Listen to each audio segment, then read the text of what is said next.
on. Now, another 60 minutes of the biggest beats. I like it.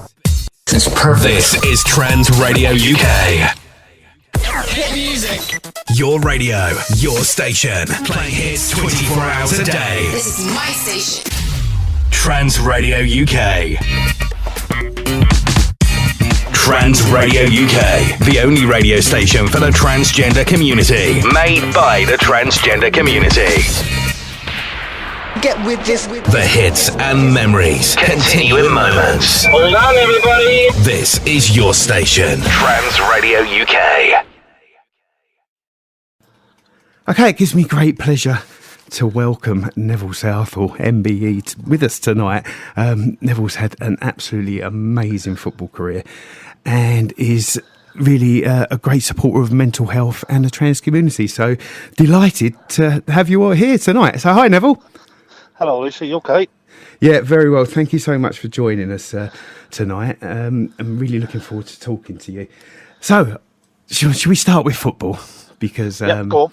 obviously you've just 1,000 games and an illustrious career. So you started off, I believe, non-league. Is that correct? Sort of. Yeah. I didn't start professionally till I was, more or less 20, really. I did loads of different jobs.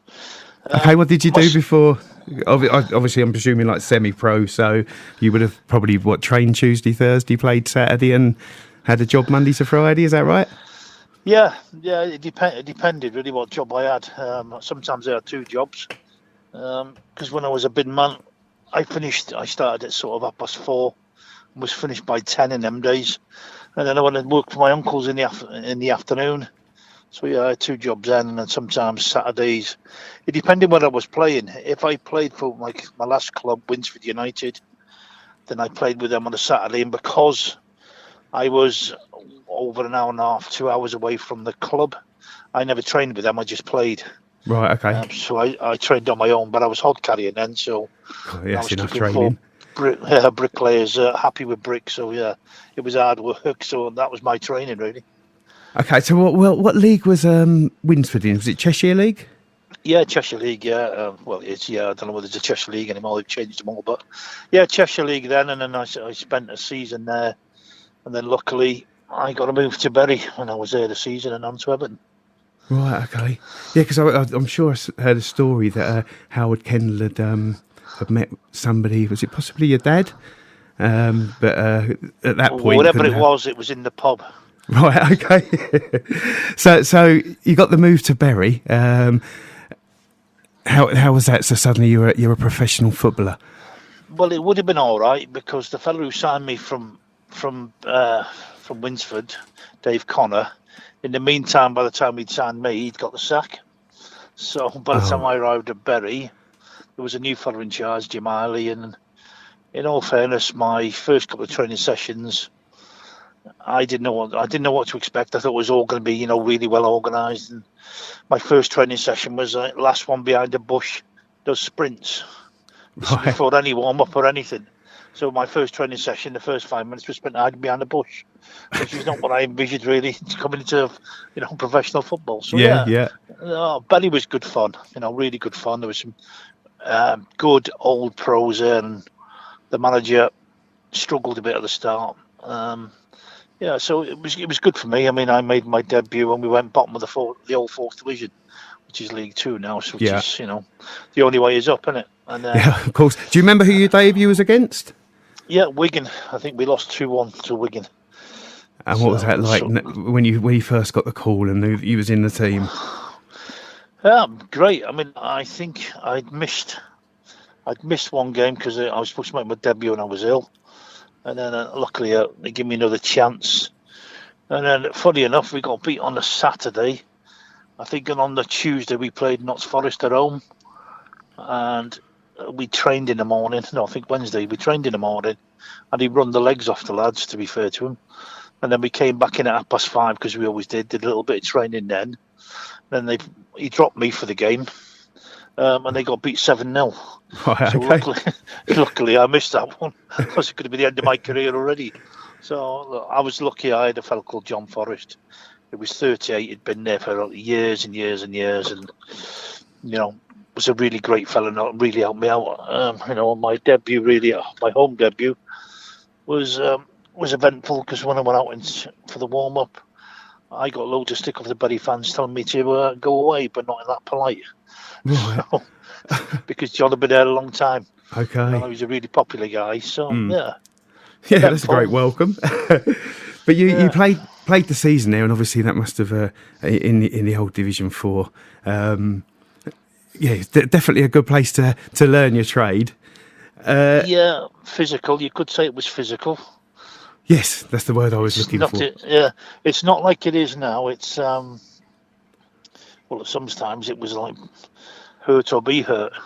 Well, yeah. So, it did. I was lucky because I had a fella who used to manage Manchester United, a fella called Wilf McGuinness, and he was the trainer, and he kept saying to me, "Look, you're a young kid. They're going to come in, they're going to elbow you, they're going to smash you, they're going to look for reaction. Get up and laugh, and then you won't know what's going through your head. And after a few times they do that, they'll either think you're mad and they'll just leave you alone." And to be fair, it worked out quite well. So I never tried to react to I suppose, anybody because people are looking for the reaction, aren't they? Yeah, they're looking for everything they can do, but it's quite difficult when somebody blatantly elbows you in the face. For a time, but yeah. And it was different back then for the younger listeners. Back then, people could hit goalkeepers and get away with it, couldn't they? So, there was meaty challenges, I suppose you could call it. That's a good word. Yes, exactly. So it wasn't the pleasantries of the Premier League. It was, I suppose, it was old-fashioned blood and thunder, and it was just a case of really, you had to be strong. And you had to, my first thing was, which is annoying me really, but is that you can't show your hurt, you can't show any of that, any of that baby stuff as they called it. Or, if your leg's hanging off, what's the matter with you? Get back on the pitch. You can run that off, it's not a problem. So everything was about staying on the pitch. But you've also got to remember that coming from non-league where, you pick up a few extra quid, is totally different to having your wages. And your wages obviously pay your mortgage, so your house depends on your game, and the bonuses then could make a difference to be, because it wasn't great wages. To be fair, I think I was on less when I was playing for Bury than I was hold carrying. Right. Okay. Yeah. But it was a chance I had to take. So the difference in the money made a massive difference the way people behaved as well, because they wanted a bonus. If you got £100 bonus in them days, it was a big bonus in all fairness. Yeah. So the emphasis was on winning the game. Yeah. Well, the emphasis wasn't. Yeah, if you can't win, take them with you. So you did a season at Bury, and then Howard Kendall did come calling, didn't he, from Everton? I think that must have been amazing suddenly to be signing for the team in the top division. How did that all come about for you? I went home to Llandudno in North Wales, and I picked up a paper, and there was something in the paper about this transfer, that I was going to sign this week, and I thought, well, I don't know nothing about it, so I went back to Bury and I spoke to the manager, and he said, well, yeah, it was on, and now it's off because we owe Winsford £6,000 and we don't want to pay him. We don't want to give him anything, so we're arguing with them, so it might be on, it might be off. So I waited around most of the week, and eventually it got sorted out. And because I didn't drive then, Jimali kindly offered to drive me into Liverpool to meet Howard. And as we drove through Liverpool, I just looked at it, I thought, this is a brilliant place because they've set fire to the place to welcome me. Obviously, there was the poll tax riots and Toxteth was on fire, to be fair. So as we drove in, there was police barricades, and it was a lovely welcome, in all fairness. Yeah, welcome. Yeah, a very warm welcome. So yeah, but it's a brilliant city, and it's a great place to live and to work and to be in. So yeah, it worked out well for me because what it is with Scousers is that you can't fool them because they're very streetwise. So if you don't, if nobody puts the effort in and nobody's not much good, they absolutely slaughter you. If you put the effort in and you're not very good, they'll live with you. So my first thing was, because I'd been brought up hard working, was, I didn't mind working, so I worked as hard as I could and had to see where that would take me. So they were quite good with me, to be fair, because when I first got in the team, I did okay, and then started making a load of mistakes, and they lived with me. So it's good for me.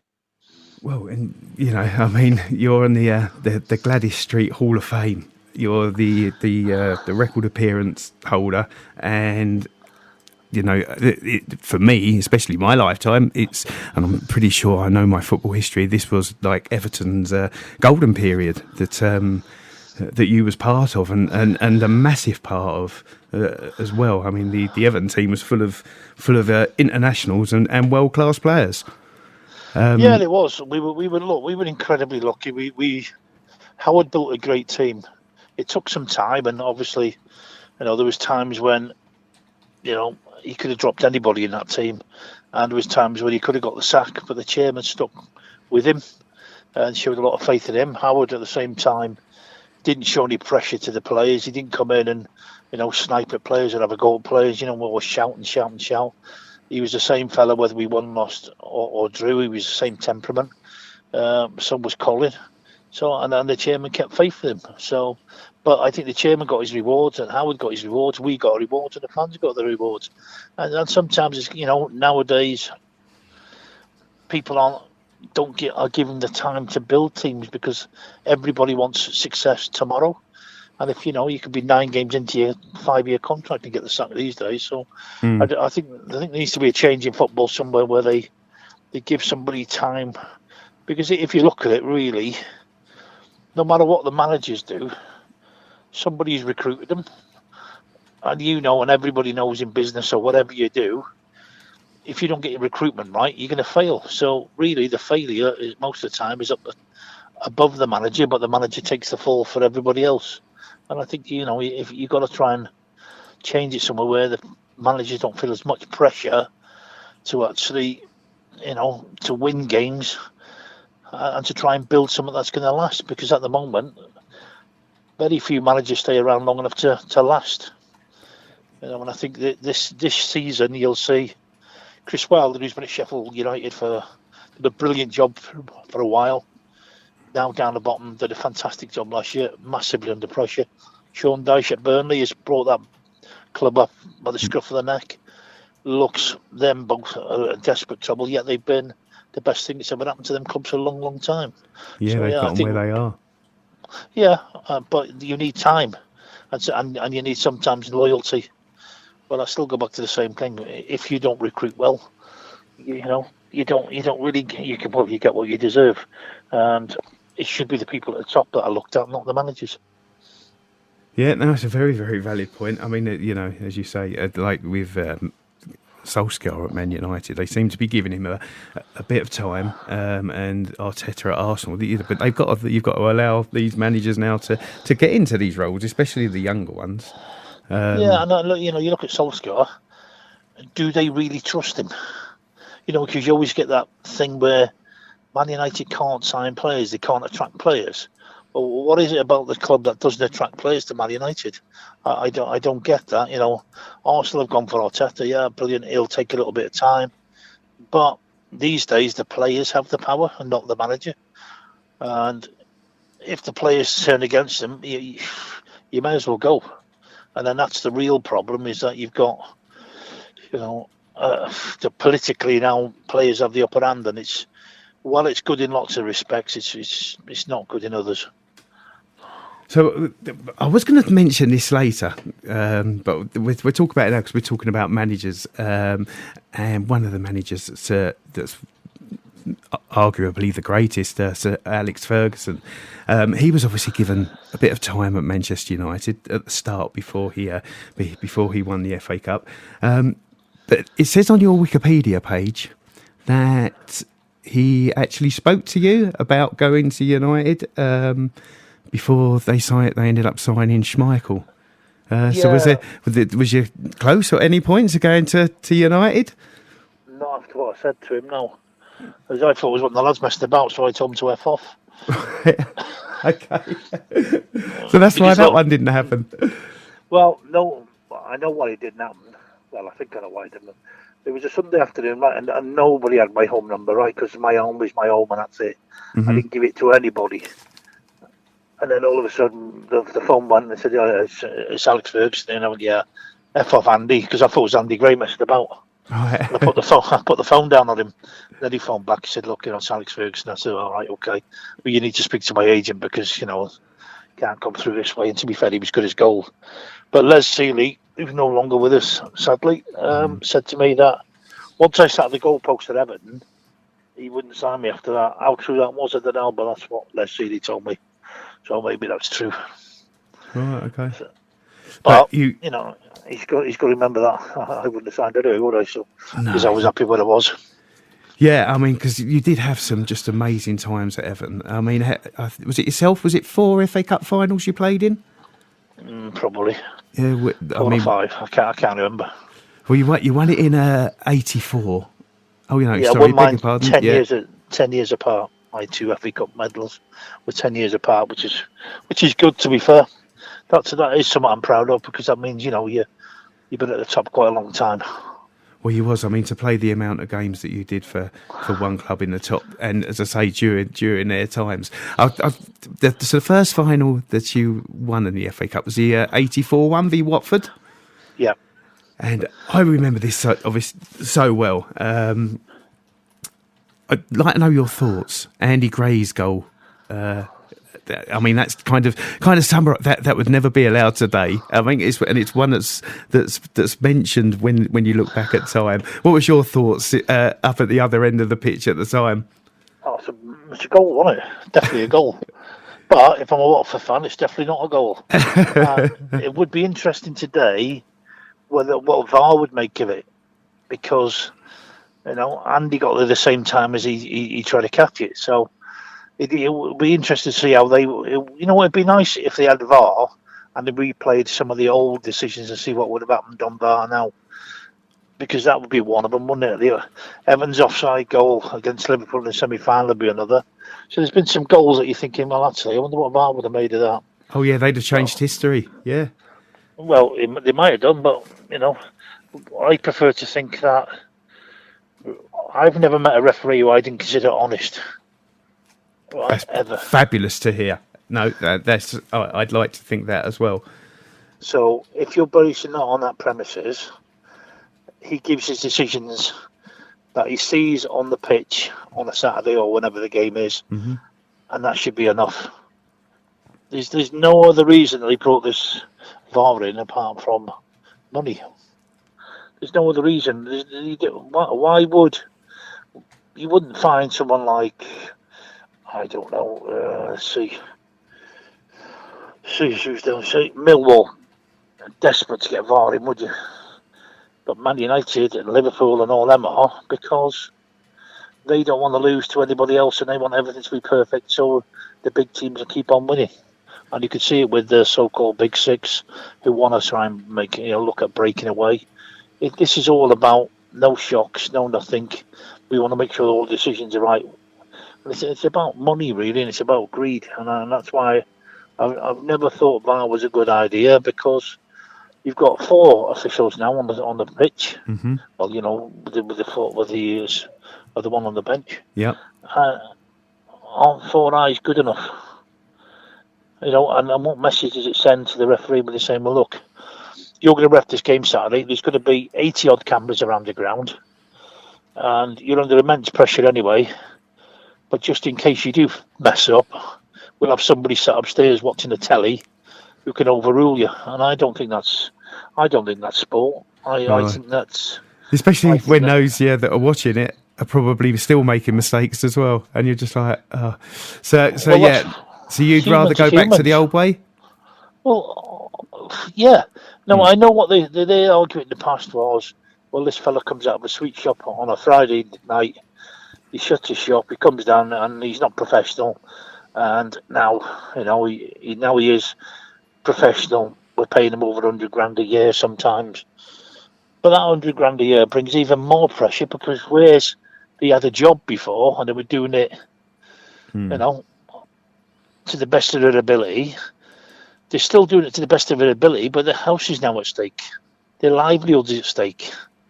And I'm thinking, their career, is that really fair And you all know, and everybody knows in the country knows that if the so-called top six clubs don't like you, you struggle.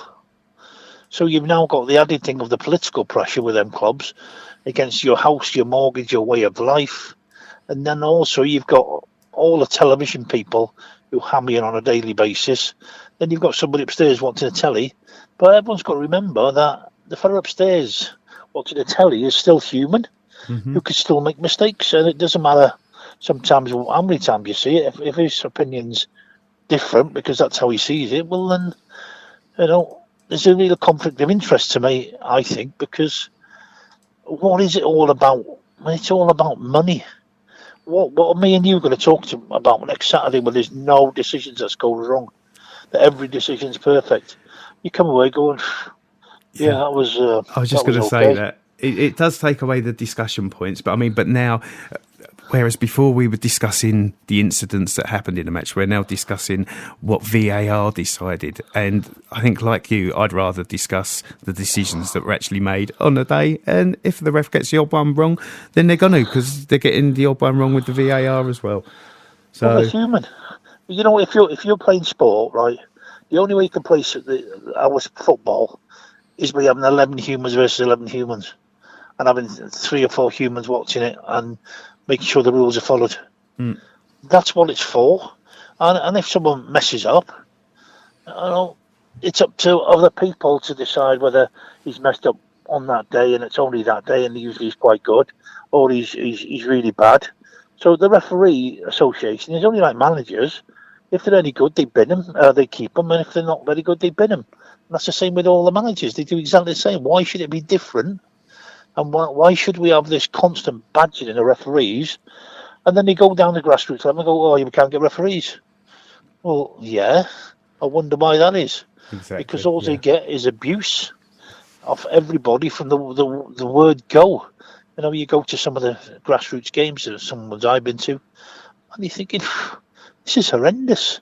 Why would you be a referee and take all of that grief? So instead of, at the moment we're holding referees up as someone that shouldn't be there and we shouldn't trust them, but really it should be the other way around. It should be, this is really part of our game. This is what makes our game great. And we don't get that. We get the other stuff. The only thing I would say about the referees in anybody else's defence is that the communication after matches is absolutely disgusting and dreadful, because they should have an environment where they can come out and go, actually, I probably got that one wrong, and everyone go, yeah, you did, or blah blah blah. But on the Monday it'd be something else, wouldn't it? Because that's how it works. Yeah, today's that's it. News is tomorrow's fish and chip paper. That's it. If a referee could come up and just say, hey, yeah, I've seen that back and I did get it wrong and I apologise, but it was an honest decision at that time. I think it would help the communication and possibly the respect between them all as well. Well, I think so. And I think we've created an environment, right, at the moment for football. And I feel sorry for the younger people who've just thought that Sky invented football. I think what you've seen since the beginning of Sky and the money coming in is an environment where people don't say anything. So you never get to really see the people for what they are, because they're not allowed to say a thing. And I think that's a shame. Where we look at leadership on the pitch, there's not much leadership on any of the pitches anymore. You look at characters. Where's the characters in the game? And you're looking at that and you're thinking, well, they're not allowed. We're living in a corporate world, even though it's sport. And that can't be right, because, look, you'll know as well as anybody else, if you can't be yourself, then you can't fulfil your potential, can you? Very true. Very true. Going back, you mentioned about the teams breaking away, looking the Big Six and breaking away into Europe. You played during a time when English teams got banned from Europe, which for me, being a teenager, was just absolutely awful. But for you, being somebody that had won the league, because you won the Cup Winners' Cup, I think, in the last year that English teams were in Europe, and then you should have gone into the European Cup, and we were banned. And I mean, let's be fair. Everton would have had a good chance of winning the European Cup. Well, we think we'd have probably signed a couple of extra players and got even better. And I think we'd have ruled Europe for a while because we had a really good team. The manager wouldn't have left and the other players wouldn't have left as well. So it did decimate the club. But on the flip side of it, when people die at a football ground, these days there would be an inquiry, and whoever built the stadium and whoever policed the match would be up in court. Because we lived in them times where someone thought it was a good idea to give Italians and Scousers a lot of beer very early on and expect pleasantries and niceties were sadly mistaken. So I think the policing was substandard. I'm not sure about the stadium because obviously something happened there that wasn't great. So the risk assessment wasn't great. But as normal, English teams were doing really, really well in Europe at that time. And they put pressure on Margaret Thatcher to keep us out. And there you go. I'm sure we should have appealed, but we never did. And I'm not sure whether our chairman was a Tory or not. But I thought we should have appealed and not just sat there and accepted it. So something went on behind the scenes that we weren't privy to, I don't think. I don't blame the Italian clubs and I don't blame the English clubs involved because I think it was a substandard place, substandard policing and substandard risk assessment must have been for that to have been allowed to happen. These days, it would have been a lot different, but you've got to remember that an awful lot of clubs had a lot of success when the English clubs were banned, and I think somewhere along the way that it wasn't a ban for what Liverpool did. It was a ban because they found an opportunity to ban them and make it easier for all them. And I think when anybody dies in a football club, football ground, and there should be some punishment for the right people, and I'm not sure, who the right people were at the time, and that's a real shame. You can see how long it's took for the proper truth about Hillsborough to come out. Mm-hmm. Yep. And how people lied and hid the truth, and that's the media as well as the police. So there's a lot in that, and I think that goes back a long way. And I think UEFA and FIFA are not great at being upfront and honest and open, are they? No, I think you're totally right. The police were accountable for Hillsborough, and I think you've just hit so many nails on the head about the terrible events of Heysel. And the police and UEFA have to be accountable because everything was substandard. And for English clubs, you don't pick a stadium, do you? See, but my big thing is you can tell that FIFA and UEFA are still cracking on with it because look at the places they take the World Cup to. Oh, yeah. And that's my real big issue. And the fact that you might not agree being a Welshman, but the fact that England have not had a World Cup since '66. There should at least be a World Cup hosted by the UK. We shouldn't be sitting here thinking, well, we're never going to get to see one, which is scandalous. Well, it is, but I think they should use it the other way. They should say, right, who wants to have it? Right, Qatar, you want to hold the World Cup? Fine. You could hold this in 8 years' time if your human rights is better, if this is better, if this is better, if this is better, and if we tick all them things off and they are better, then great. Like going into one of the Eastern Bloc countries where they're just incredibly racist at times. And say, right, you want this World Cup? Fine. You can have it, but your grassroots football's got to change. Your people in the stadium have got to change, and they can do it. They can do it like that, or they can say to them, right, you can play in this World Cup, but I'm telling you now, the first time we have racism, you're out of the competition, and you're out of it for the European Championship and the World Cup. And if you don't do it after that, you will stay out of it, and people will start changing the tune. Unfortunately, UEFA and FIFA have to grow a pair, and at the moment they can't grow a pair, and they haven't got a spine, and that to me is the problem. I keep hearing the wonderful things they're doing, and they might be.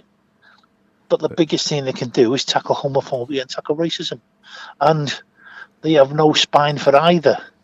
And that's my real issue with it, is that you can do all the other wonderful things. You can always send presents to everybody and, be nice to everybody. You've got the power to tackle an issue that's bad in football, and you're not doing it. And that's my big bugbear with them, is because, if I'm in charge, we don't go to Russia unless they've changed the way. We don't go to Qatar. We want to go to a country where we can change grassroots up. And you wonder why sometimes when World Cups leave, the stadiums fall apart. Well, it's because there's no sustainability.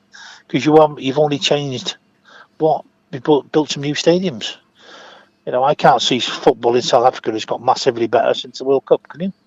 No, it hasn't. Not to my knowledge. No, America, that's only got better because people. The reason why America's got better is because there's so many people in America and they're trying to turn them onto football because there's a new audience. So everybody wants to go to America. So, it's going to be like that in India and Pakistan and China. And they're the countries that they're trying to get into because of the audience and the buying power of the people. So at the moment, it's not football that's ruling. It's money. It's an economy. Yeah. Mm-hmm. And that's the real shame. But they could do so much good. Well, I do want to get onto some stuff that you do off the pitch, but I do. Well, as we've just mentioned, World Cups. I mean, you played 92 times for Wales. Unfortunately, I mean, for me being at the time, I was assuming I was English. DNA says other, but I used to look at. I used to always want the home countries to all qualify. That was my mindset, and. Obviously, early days we had the home championships, which was brilliant. Always with Wales being, not a Welshman, it was frustrating because you had so many world-class players, but just never made it to that big competition during your time. I mean, but on the positive, what was it like the first time that you got called up for your national team? That must have been totally amazing. Yeah, it was brilliant, to be fair.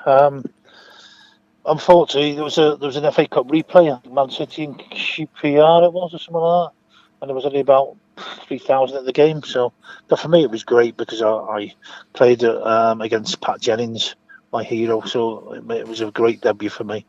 So yeah, and as you get into the World Cup, every World Cup is a mini league, and the best team comes out of the top, and we never got to the top. So. For me, that's why we never got to the World Cup, was because we weren't the best team in the competition. We probably had unbelievable players, but playing in wrong positions. So, that was a for me. It was we didn't get to any World Cup because we quite didn't have the right round pegs in round holes, and that's really the bottom line of that. Yeah. Okay. Greatest international game, the one that stands out for you. We got beat 7-1 by Holland, and they had 28 of the chances. So it was a busy night for me. Right, and they were all on target at 28 of the chances. Wow. So you had, sometimes the result doesn't show the performance, does it? No. No. Favourite away ground? Away ground, you used to think, I can't wait. I'm looking forward to going there. I love West Ham, the old West Ham ground. I loved that. I loved Leeds because you got slaughtered. I was very intrigued to go to Millwall. And I found it okay. Yeah. I didn't know what all the fuss was. Yeah, I found it all right. Good people, proper football people. Yeah, they might give you a bit of stick here and there, but in the main, I didn't find that a problem. So yeah, it's the prima donnas. Norwich was the one that shocked me the most because I thought Norwich was a beautiful place, which it is. Loved their football, and I went to get the ball in the kickabout, and 2 kids spat in my face, and I thought, wow, not the best place, is it? Yeah. No. Yeah, so but the club as itself and the people are brilliant. Just maybe I wasn't lucky. I never did well at Norwich, really. I got injured at Norwich. I dived, caught my finger in the ground, so I dislocated that and I pulled it back into place. But I'd split the bottom of my skin, so I needed stitches. And I managed to walk into their dressing room at half time for treatment instead of ours, so I never went down well either. So no, yeah, I've been unlucky, I suppose. So would that be your bogey ground, would you say, Norwich? Yeah, I love playing there, don't get me wrong, I love the atmosphere. I was just shocked how people, I never expected it from Norwich, I don't know why. I never expected that kind of treatment, really. Yeah, no, I'm I'm just kind of saying that shocked. we lined up at Luton and we signed all the autographs before the game, and as we stood in the tunnel before the game, a few of the kids gobbed on their heads, so that wasn't nice either. But there you go. That's the nicer side of football, isn't it? And was it? So was there any ground that you'd get up on a Saturday and think, oh, I can't, I don't want to be going here on on a cold Tuesday night? No, because everywhere's Football. Yeah, it's what I was paid for, and then really what we wanted to do. So it didn't really matter now. The more grounds you play on, the better it is, because you get more experience, don't you? So, look, I used to like it when they always used to give you loads of stick, give you tons of grief, and then you beat them at the end of the game, and they just give a nice cheery wave and walk off. Because that really upsets everybody. Yeah. Oh, great. Toughest forward that you'd have said you've come up against? I never worried about anybody else, No. Right. Okay. because the only thing I could worry about really was myself on it. If I got myself right, then I'd be okay. If I like playing against the best players in the world, because that tests you. But really, I never looked at the team sheet. I didn't know who was really. I didn't think I didn't know who was playing against. It was always, I've done my homework about who they got, and then really it was just about concentrating on me, because that's all I can control. So who would you say was the best player in the world that you've come up against? The best really that I've seen is Ian Rush, to be fair. Right, who you Even also though he's played supposed to be with? my mate, he gave me more injuries than anybody else, more stitches than anybody else, and he's supposed to be a mate. So yeah, he was great for Wales, and he was great for Liverpool. Yeah, what an amazing player. So yeah, I mean, obviously, you was teammates for your country, but big. And at this point, Everton and Liverpool were undoubtedly the two biggest clubs in the country. Yeah. So yeah, that must have been absolutely crazy. Right. I mean, in football, I could talk to you about football all day, to be fair. I mean, it was ironic that I'm looking through you, because you obviously, you didn't seem to want to retire. You wanted to carry on playing, and I mean, and even when you carried on playing, like you went to Torquay, didn't you? And you won Player of the Year. I'd retired when I went to Torquay. It was only the fellow at Torquay who was playing centre half was Dave Watson's brother, who was our centre half. And I'd retired, and he said, "Look, can you go down there?" And I went, "I'm not interested. I don't want to go." And he said, "Well, you got a 16-year-old goalie. Can you just go for this week?" And I went for a week, and I ended up playing the rest of the season, and we stayed up, and I played there after the next season as well. So yeah, I love Torquay. It was absolutely fantastic. It was like going backwards for me. It was great. So I'd made my journey up to the top, and then I made a nice journey back to the bottom. And Torquay was brilliant. Yeah, Torquay was brilliant. I still go down there sometimes. Yeah, well, we went there a couple of weeks ago for our wedding anniversary, and I took Avril for a walk round Torquay United's football ground at 2:00 in the morning. Well, that's not bad. I won't ask you what you were doing, but there you go. I just wanted to have a look at the ground, because we was right next to it. Yeah, football man. Yeah, you're talking to me now, yeah. Right. Lots of other things, because you are a real supporter of mental health and the whole of the LGBT community. So you've got a book. How did that come about? And for those that are not aware, do you want to tell us about it? Well, it came about really because I got a phone call of a fella from HarperCollins, and he said, "Look, we're thinking about a book based on what you do on your Twitter, to try and cover all the topics and just your views on it, really." And I thought, yeah, okay then. I don't turn HarperCollins down anytime. In all fairness. So yeah, that's how it came about. They said, "Look, we've got a fellow who can do it, Daniel Storey, who's freelance but does a bit for the Guardian." He said, he'll come and do it, but we need it by this time. So it was pretty intense, in all fairness, because it had to be finished quite quick. So yeah, it was good, and we just go through all the things, racism, homophobia, getting old, confidence. So I tried to marry sort of the football into how it'd work around all the subjects, in all fairness. So it's about mental health, it's about everything else. It's not a football book as such. Yeah, it's called Mind Games, isn't it? The ups and downs. Yeah. And obviously, you're going to have a real strong mental set to play at the top for so many years. But obviously, there's lots of people with mental health problems within football, isn't there? That probably in life, doesn't get addressed. They reckon it was 1 in 4, now it's 1 in 2. So when you think about it, when you go home tonight, one of you's got it. Yeah. So that's what I mean. That's how silly it is when you look at that, isn't it? But, Yeah. you know, look, at the end of the day, everybody's got their own little way of doing stuff, and things can quite easily overpower that. And I think, you know, it's really difficult for people these days because we have no certainty in the world. And I think the last 2 or 3 years, especially we've had, you know, once Putin came in, and then we've got Trump, and then Boris Johnson coming. I think the uncertainty in the world has not been great for anybody. And I think, you know, I think it's been difficult for people to make any plans because, you know, the way things are, especially now. You know, can you plan now a summer holiday? Unless you're incredibly lucky and you know you've got tons of cash coming in and you know you can pay your rent and feed your kids and whatever, then yeah, you're lucky. But in the main, people are going, right, okay, we're gonna have to just, you know, put our hats on and weather the storm if we can. And some people can weather it better than others. And I think it's, you know, what's bugging me at the moment is that we're talking about, you know, what we're going to do for Christmas, how many days we can spend with the family. And yet really the government should be talking about how can we feed everybody at Christmas. Never mind see anybody, how can we feed everybody so everybody gets a decent meal at Christmas. And I think it's been disgraceful what they've done. Mental health, what have they done for mental health? You know, I can't see they've done anything for mental health at all.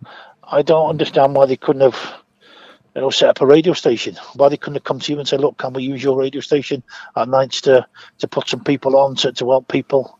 You know, it seems to me that everybody in the country is trying to do their own little bit, and the people who are supposed to be doing the bit are messing it up. Anything. Yeah. No, well, they are doing stuff. They're just giving their mates loads of cash. That's what I mean. And that's you know, which is a good way in some ways, I suppose, for them. But in the main, governments are supposed to look after the most vulnerable in society, and what they don't do is look at the opposite end. And I think that's the bottom line. If we want to live in a society where everybody's treated fairly, then at the moment this is just highlighting the fact that the gap's getting bigger, not smaller. And we just got to look at a society where we need to pull people out of poverty. We need to help more mental health. There's lots of things that can make our society better rather than a nuclear bomb. And I think we're looking at the wrong areas at times. There's things that we should be doing for people that we're not. You know, my big gripe at the moment is that everybody seems to have had some cash, and yet the people who might spread it the most, who have to go to work, are sex workers. And what have they done for sex workers? They've done absolutely nothing. Now they're risking their lives to go out because they don't know. And yet, funny enough, it's probably all over their laptops anyway at work, isn't it? So it's for me, it's just a shambles of a thing. Is that if we, like you say, everybody in society, look, sex workers have to go out, and if there's a disabled fella who needs a cuddle, sex workers can provide that. They can provide all sorts of different things. You know, it's not just the sex bit; it's the company. It's, you know, it's having somebody regular to see. So yeah, they have to go out because they have to earn the money. Now there's no money in it for them, is there? There's nothing. And I think, well, you're forcing them to go out. Now, if they catch that, then they have, you know, I don't know how many clients they have a week. So they're passing it on. They should be there, the sort of people that should be going, right, okay, let's look after you, then we'll look after you, then we'll look after you, then we'll look after you. And it seems to me that they've just been invisible to the government, and maybe they need to get together and all vote one particular way, and that people will start taking notice of them then. Can we get you in Parliament? I think you just do absolutely wonders. I mean, one of the things that you do as well is you open up your Twitter, don't you? Because you've got nearly 200,000 followers. So there's a massive platform there, and I think it's brilliant. I don't know anyone else that does it, and I think it's so great that you do. So yeah, but let the listeners know what you do with that. How did that come about? Well, it came about because we had a kid in school who I thought we all thought was going to come out as gay, but he was incredibly homophobic. And I thought, well, if he does come out, what am I supposed to say? Because I ain't got a clue, really. You know, let's be honest. There must have been gay footballers, but I never met one. Well, I probably did, but I did. There was no of that talk in there. when I came out of work, yes, there was words like gay and queer and whatever, but they weren't used nicely. So I never had much knowledge of the LGBT community really. So I was looking around thinking, well, shit, what do I say? And then luckily I put it on Twitter, and then I got to talk to some people, and they said, well, you need to talk this, you need to say that. And then I met some trans people on there, and they were brilliant. See, I've been looking because 99% of the people have been absolutely brilliant. So, and at this moment in time, it's I just let everybody use it, because I worked out that I know not a lot. So by knowing I know not a lot, there's no point in me talking utter rubbish about a subject I know nothing about. It's better to hear it from the horse's mouth. Do you know what? I'm really happy at the moment, because this week, I think, is it Gender GP? Do you know Gender GP? I actually used them myself. So, yes, I know them very well. Well, I spoke to the lady there, and I'm hoping then that they might have a regular slot on my Twitter on a Friday night. That's my plan. So they can give some advice on a Friday night, sort of 7 till 9. I've talked to her, and she said yes. So I'm hoping that that's going to start in the next few weeks, because what I've always wanted is regular places, regular safe spaces for people. So that, we've got mental health on 3 times a week. And I like the other people to come on and explain what they do and stuff like that. But I've always wanted something really on for trans people, because there's so many of the practicalities. When I sat down and I spoke to a few people, even from having shoes and whatever, all the practical stuff that I'm thinking, well, I wouldn't know where to start. And to be fair, I've had a few DMs of trans ladies who said, well, look, I'm on the way out, but I can't get these dresses, or I don't know where to go for the. And I passed them on to other people. So I thought, well, what I wanted to do was have a real safe space where the trans community could actually talk to somebody and get good advice, because I don't know nothing. And not only that, once we have a safe space on my Twitter, that means all the other people on my Twitter will get used to seeing everybody on that Twitter. So I don't really have much of a problem, in all fairness. Usually from white middle-aged women who just moan at me all the time, saying I'm a slave trade and stuff like that. But in the main, I think most people are great, and they will just go, okay. So I wanted to create loads of different safe spaces so people could have their own little space, so they could come on, and they knew, like on a Friday night, they could go there and there'd be someone there to talk to if they had a problem.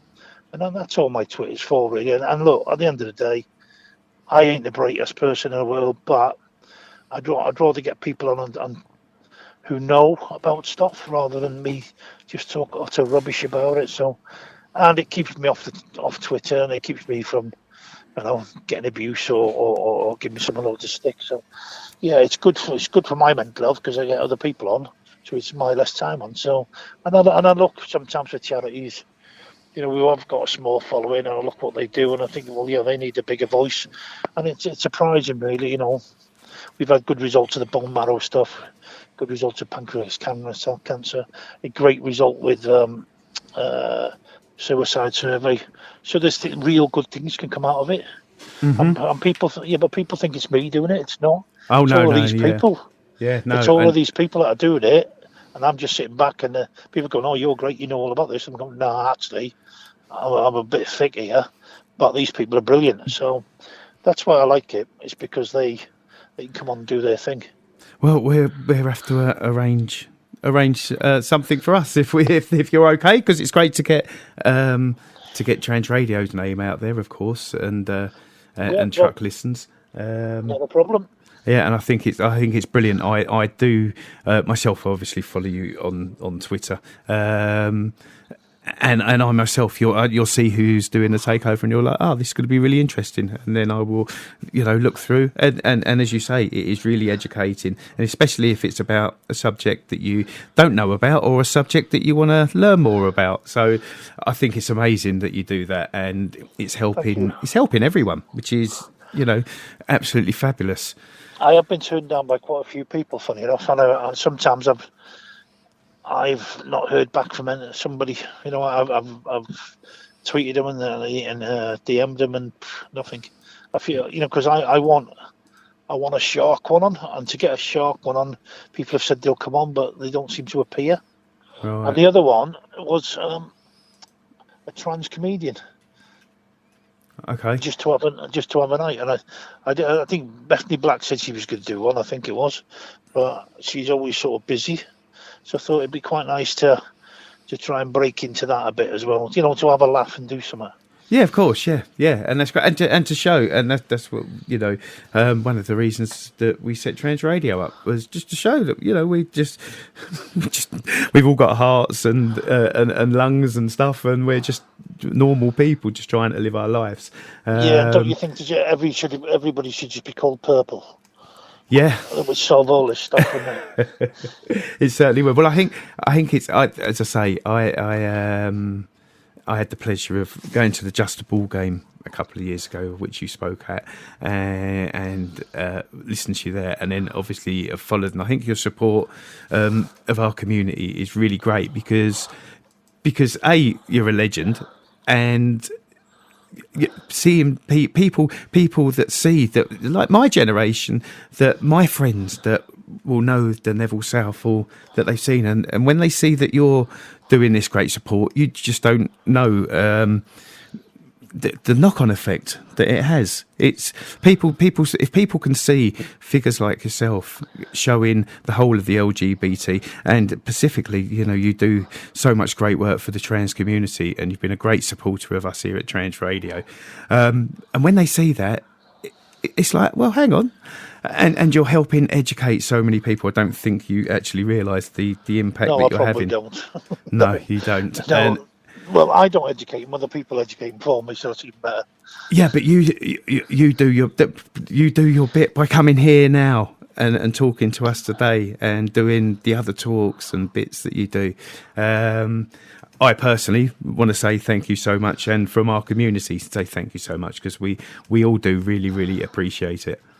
Thank you very much for that. Look, I do it because I think it's something I think it is quite close to my heart, because I think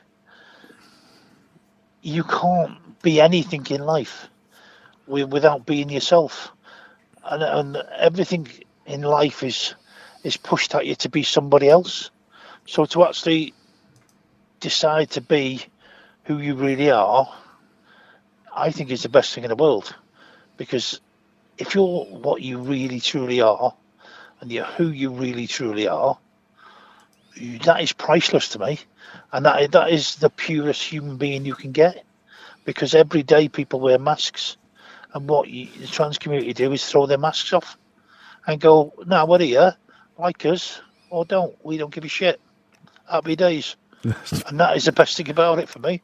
Is like you're more pure than most people I've ever met. Well, that is just a perfect way to end this in conversation with, but it's not going to be the lasting conversation with you, because we definitely got to get Becky on, because there's just so much more that we could talk about. Thank you, Lucy. It's been a pleasure. Thank you so much for your time. It's been totally amazing. And as I say, we will get you back on again.